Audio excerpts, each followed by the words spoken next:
Hey home bakers and bake-off fans, it's Jack here, bakewithjack.co.uk, letting you in on all the secret thoughts that go on in my incredible mind while I'm watching the bake-off. And this week, Series 9, Episode 2, and it's the hottest day the Great British Bake-Off tent has ever seen. Again.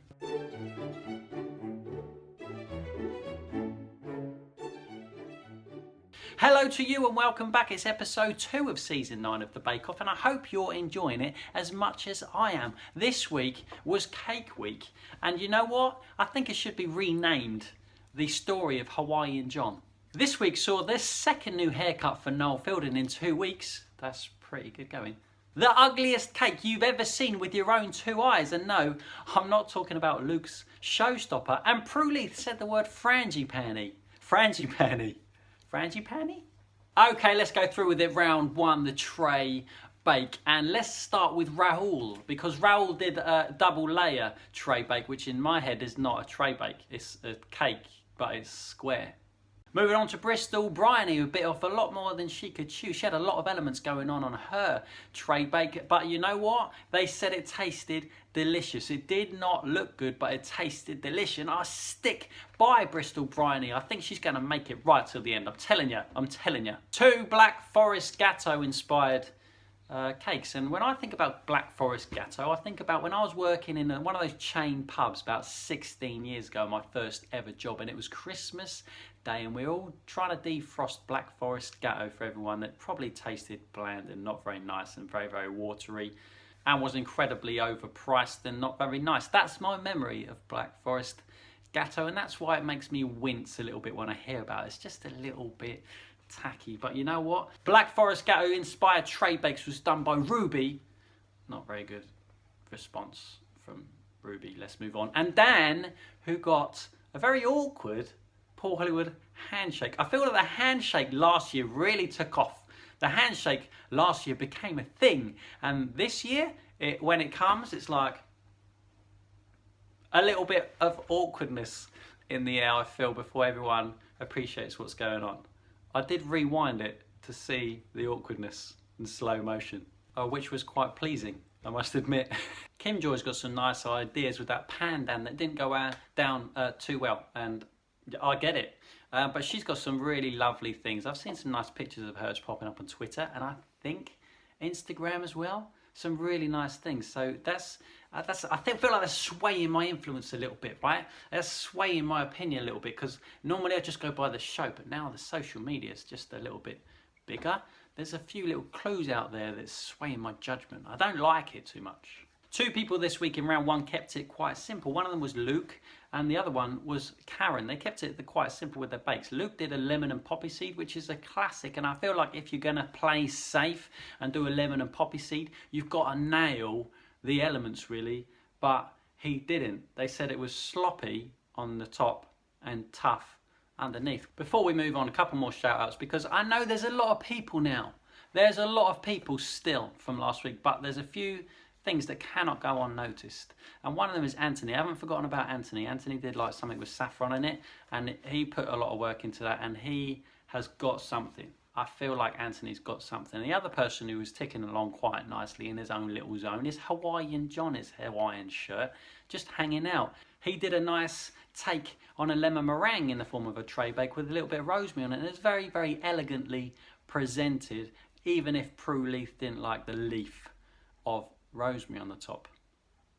Let's move on. So the technical challenge is what I was alluding to earlier, in case you didn't realise. It may well be Legato there. It may well be Claude Monet's favouriteest cake in the world, but it was ugly. Come on, if it didn't have flowers on the top of it, it would have just been some dirty, grey, ugly green blob.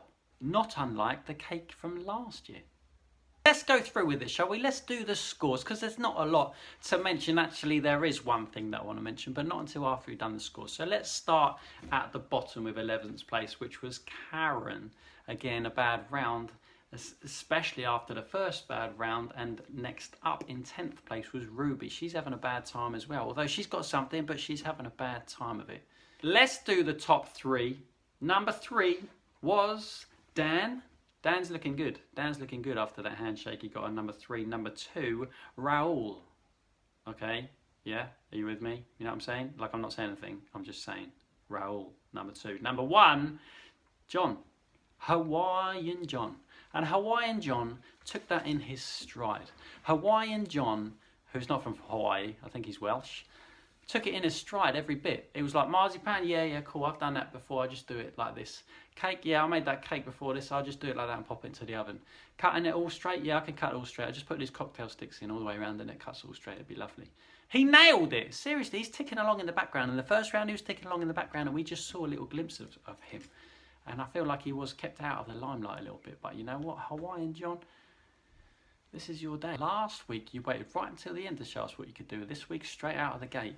That technical was amazing. Final round, the showstopper this week was another cake, obviously, because it's cake week. And it was a chocolate collar cake. A cake with a chocolate collar. And we all remember, if you cast your minds back to last year when Jane Beadle done a chocolate collar, and she really had a hard time out of it. She really did have a hard time of it, and she was frustrated about it because she could do it, and I know she could do it because she immediately after posted a picture of a cake that she'd done with a chocolate collar on Instagram. It just did not happen on the day, and it's probably because it was so hot in there, and every single year seems to be the hottest day ever in the tent. This year it was the hottest day ever in the tent, and everyone's messing about with chocolate.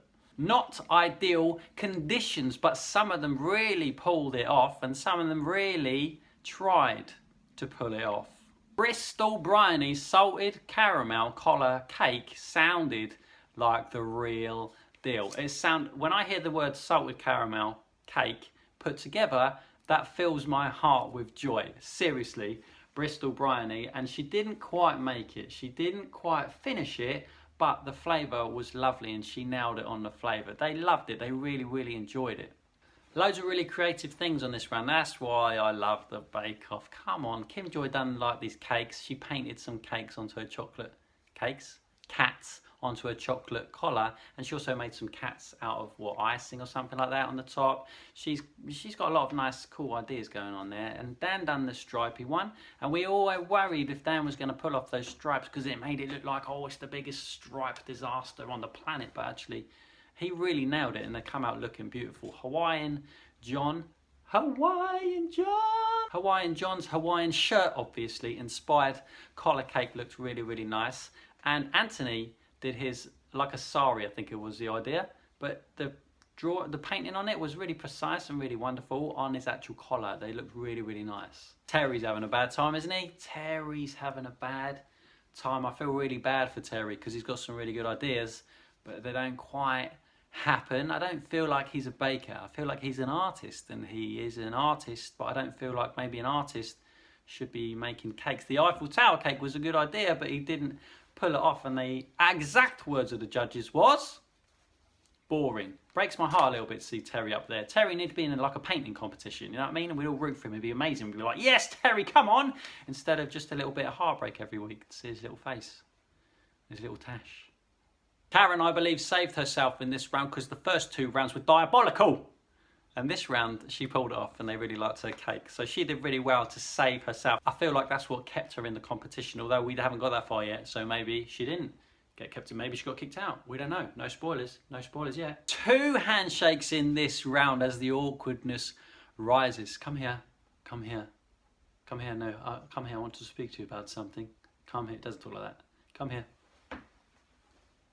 It's just a little bit awkward, isn't it? It's like he's made this thing and this thing's become a thing and now he has to do it and it's all very weird and awkward. In the seconds just before everybody realises what's happening.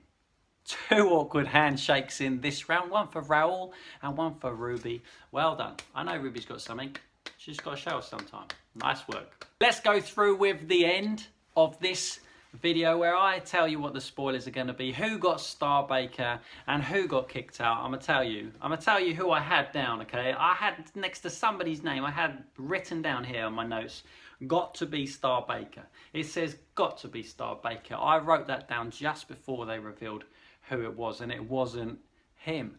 it wasn't Dan. I thought he's got to be the star baker. He's got to be, but he wasn't. And it wasn't Hawaiian John either. And he played it so cool. His pina colada Hawaiian shirt cake right at the end. He played it so cool for 3 rounds. I feel like he was a little bit robbed. I feel like it was between John and Dan. But you know who went to? Raul. And that's not to say Raul's not a great baker, because obviously he is. He got star baker. But I feel like the double layer thing at the beginning was a little bit meh, I don't know, whatever.